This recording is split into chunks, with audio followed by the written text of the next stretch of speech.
নমস্কার বন্ধুরা, আজকের আমি বটবটি আর আলু ভাজা দেখাবো।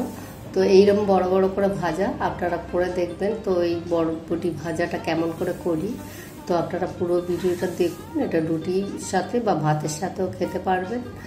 তো আপনারা দেখুন পুরো ভিডিওটা কিভাবে আমি ভাজা করছি। তো এরকম বড় বড় ভিডিও এরকম বড় বড় বটবটি ভাজা আপনারা করবেন, খুব সুন্দর খেতে লাগে। ছোট ছোট অনেকেই হয়তো করেছেন, কিন্তু এইভাবে ভাজা করেননি, হয়তো কেউ করেছেন। তো আমি আপনাদের সাথে শেয়ার করছি। তো আপনারা এরমভাবে ভাজতে পারেন। তো আমরা ঘরেও এরমভাবে করি। তো এই ভাজাটা এত সুন্দর খেতে লাগে, আপনারা বুঝতেই পারবেন না যে এটা খেতে কত ভালো লাগে। মানে ডাঁটার মতন, যেরকম আমরা যে কোনো ডাঁটা কাটি লম্বা লম্বা, সেইভাবে এই বটবটিগুলো কাটতে হবে। আর পুরো আমি গোটা ধুয়ে নিয়েছি আগে। তো আমি আর ধোবো না, এর মধ্যে আর জল ঢুকে যাবে কাটার পরে। তো আমি এই গামলাতে করেই আমি পুরো বটবটিটা পুরো ধুয়ে নিয়েছি। আর জাস্ট বোটাগুলো কেটে ফেলে দিচ্ছি। আর এইরকমভাবে লম্বা লম্বা করে আমি কাটবো। তো এই বটবটিগুলো এরকম লম্বা লম্বা করেও কাটবো, আর আলুও সেম এইরকমই লম্বা লম্বা করে কাটবো। তো এই ভাজাটা আপনারা সুন্দরভাবে ভাতের সাথেও খেতে পারেন। খুব সুন্দর খাবার একটা হয়, নরম নরম থাকবে। এই ভাজা আমি ছাঁকা তেলে ভাজবো না, খুব কড়া ভাজবো না। তো আমাদের ভাজা হলেই সাধারণত আমরা বেশি পুড়িয়ে ভাজি না। তো এইরকমভাবেই ভাজাটা টেস্ট থাকে আর উপকারটাও থাকে। আর বটবটি একটা সবজি, এর খুব গুণাগুণ। মেয়েদের এই বটবটি ভাজা বা বটবটির তরকারি, তো এইগুলো খেলে নাকি খুব উপকার। তো সবজি মাত্র সব সবজি ভালো, তার মধ্যে কিছু কিছু সবজি আমরা জানি যে এগুলো সবসময় পাওয়া যায়। আর এগুলো যদি আমরা ঘুরিয়ে খেয়ে থাকি তো সুন্দর একটা তরকারিও হয়, নতুনত্ব তরকারি হয়। তো এই বটবটি ভাজা দিয়ে আজকের আমাদের রুটি খাওয়া হবে। তো আমি 4খানা বড় বড় আলু নিয়েছি, আর এই বটবটি আমি নিয়েছি 500 গ্রাম। তো এটা একটা বড় সড়ো একটা ভাজা হবে। তো এই ভাজা দিয়েই আপনার রুটি খাওয়া হয়ে যাবে। বা ভাত যদি আপনি ডাল করেন, এরকম ভাজা করতে পারেন নিরামিষের মধ্যে। তো আমি এরকম করে দেখছেন বটবটিগুলো আমার সব কাটা হয়ে গেছে।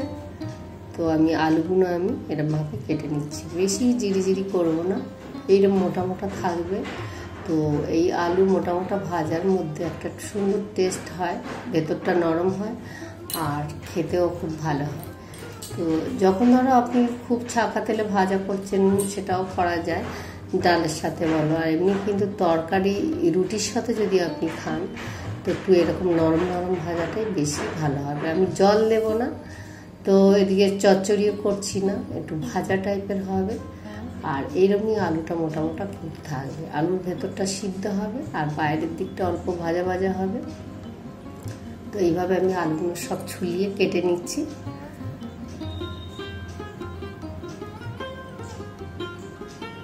আলুগুলো আমি কেটে নিচ্ছি। তো এরপর আমি ধুয়ে নেব,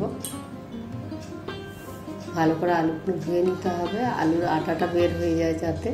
তো আলু কম ধুলে আটাগুলো থেকে গেলে কড়ার মধ্যে লেগে যায়। তো ওদিকে আমি কেটে আমি রেডি করে নিয়েছি ওগুলো ধুয়ে। আর এবার আমি আটা মেখে নেব।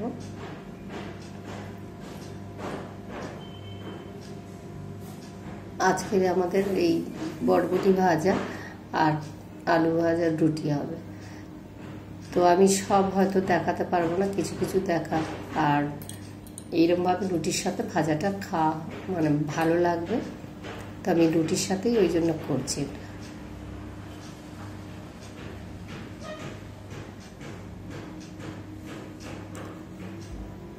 আর রুটি করার সময় আপনারা একটু নরম করে রুটি যদি মাখেন তো রুটিটা খুব নরম হয়। শক্ত আটা মাখলে সেই রুটি কিন্তু ফুলবেও না আর খেতে অত টেস্ট হয়। তো আমার আটা মাখা হয়ে গেছে, তো আমি রুটিটা করে নিচ্ছি।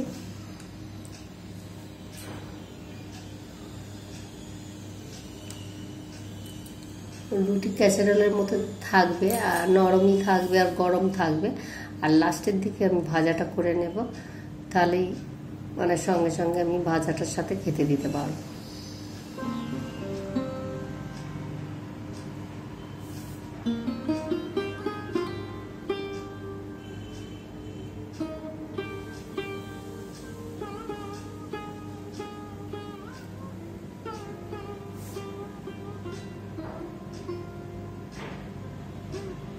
তো আমি এবার রুটি আমি সেঁকে নিচ্ছি। তো এরকম করে আমি 2-3খানা করে বেলে নিয়ে আমি সেঁকে ভেজে নেব। রুটিটা যাতে ভালো করে সেঁকা হতে হবে, না হলে রুটি যদি কাঁচা কাঁচা ভাব থাকে সেই রুটি ফুলবে না। তো দেখলেন আমি রুটিটা এমন করে সেঁকেছি, কাঁচা থাকবে না। তো রুটিটা দেখছেন কত সুন্দর ফুলছে। তো এই ফোলা রুটি আপনি যে কোনো তরকারির সাথেই আপনি খেতে পারেন, আর গরম রুটি থাকলে তো কোনো কথা নেই। তো আমাদের রাতেই বেশিরভাগ রুটি খাওয়া হয়, খুব কম হয় ভাত। তো আমরা রুটি রাত্রেবেলা খাই, এটা রাতের রুটি করা হচ্ছে।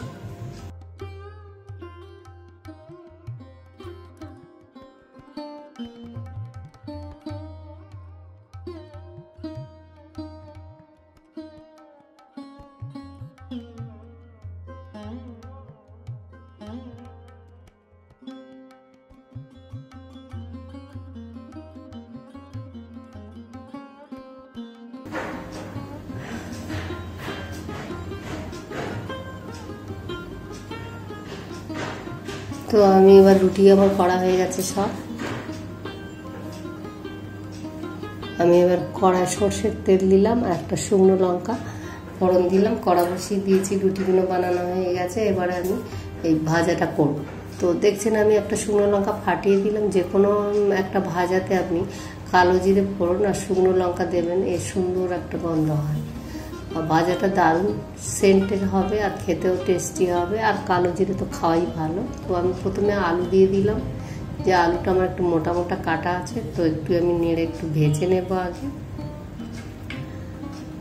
তারপর আমি বরবটি দেব। তো মোটা মোটা ভাজার আলুটা খুব সুন্দর খেতে লাগে। খুব ছোট্ট ছোট্ট সরু সরু করে কাটলে তো খুঁজেই পাওয়া যায় না, মানে নেতিয়ে যায়। তো এই আলু ভাজাটা একটু শক্ত শক্ত থাকবে, ধরেও খাওয়া যাবে, আর দেখতেও ভালো যেমনি, আর সুন্দর টেস্টিও হবে। ভেতরটা মানে ফুসফুসে নরম হবে, বাইরের দিকটা ভাজা ভাজা হবে। তো খুব সুন্দর এই বরবটি ভাজাটা, এই লম্বা লম্বা বরবটি ভাজা আপনারা একবার হলেও ট্রাই করে দেখবেন, তো খুব সুন্দর খেতে লাগে।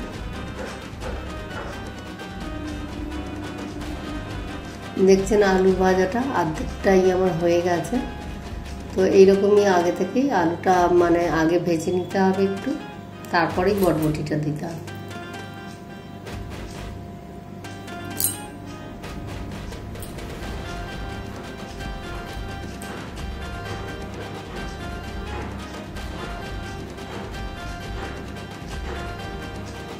এই আলু ভাজাটা আমি তুলে নেব, নিয়ে আমি বরবটিটা ভেজে নেব। এর সাথে দিলে জল জল হয়ে যাবে। তো আমি আগে আলুটা ভেজে নিলাম। আর আলু ভাজার আগে যখনই আলু দেবেন আগে থেকে নুন দেবেন না, তো নুন দিলে এরকম ভাজা ভালো হবে না। তো আমি দেখলেন আমি খানিকটা ভেজে নিয়ে তারপরে নুন দিয়েছি। তো এবার আলু ভাজাটা আমি তুলে নিয়েছি। এবারে অল্প তেল আমার বরবটিতে দিলেও অল্প তেলেই আমার ভাজা হয়ে যাবে। তারপরে দুটো ভাজা আমি একসাথে মিলিয়ে নেব, না হলে আলুটা আমার ঘাঁটা ঘাঁটা হয়ে যাবে। যখন আমি বরবটি ওর ওপরে দেবো তখন চচ্চড়ি টাইপের হয়ে যাবে, তো ওই আর ভাজা জিনিসটা থাকবে না। তো ওই জন্য দেখছেন আমি তেল খুবই কম দিয়েছি। তো দুবার করে ভাজলে কি হবে, কিন্তু আমি তেল কিন্তু যথেষ্ট পরিমাণে কম দিয়েছি। তো যে দুবার ভাজছি বলে তেল বেশি দিচ্ছি সেটা না, কিন্তু ভাজাটা যাতে সুন্দর থাকে তার জন্যই মানে ভাগ করেই ভাজলাম, যে যাতে আলুটা না ঘেটে যায়, খেতেও ভালো লাগবে। এটা আমি ভাজার মতনই করছি, আমি তরকারি তো করছি না। যে চচ্চড়ি টাইপের করলে তো তখনই আলুর মধ্যে আমি বরবটিটা দিয়ে দিতাম। অল্প করে হলুদ দিলাম যাতে সবুজটা থাকে, সবুজ জিনিসে কমই হলুদ দেওয়াই ভালো।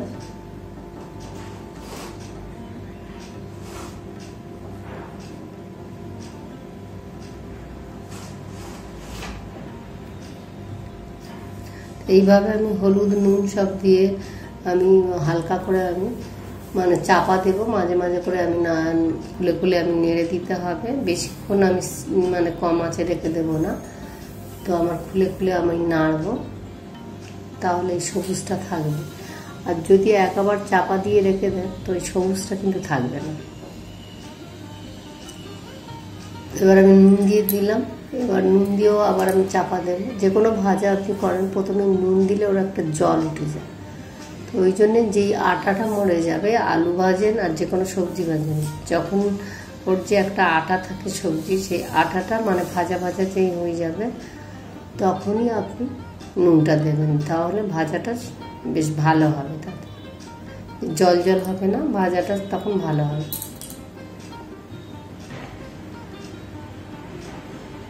তো আমি একটা গোটা লঙ্কা দিয়ে দিলাম, যার দরকার এই ভাজার সঙ্গে লঙ্কাও খেতে পারে, কাঁচা লঙ্কা পাকা লঙ্কা দিয়ে দিলাম। অনেকেই ভাজার সঙ্গে লঙ্কা খেতে চায়। তো দেখেছেন বটবটিটা আমারও ভাজা হয়ে গেছে, নরম হয়ে গেছে। তো আমি এর মধ্যেই আলুটা আমি দিয়ে দিলাম। এবার আলুটা দিয়ে কিছুক্ষণ নাড়ব, নেড়েই আমার পুরো সম্পূর্ণ ভাজা কমপ্লিট হয়ে যাবে।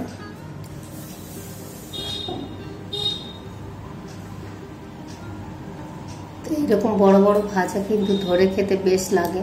তো এরকম ধরনের খাবার আপনারা দেখতেও যেরকম ভালো লাগছে, তো খেতেও তেমন ভালো লাগবে। আপনারা ট্রাই করবেন। তো আপনারা কিন্তু সুস্থ থাকবেন, ভালো থাকবেন, আর নিজের খেয়াল কিন্তু অবশ্যই রাখবেন।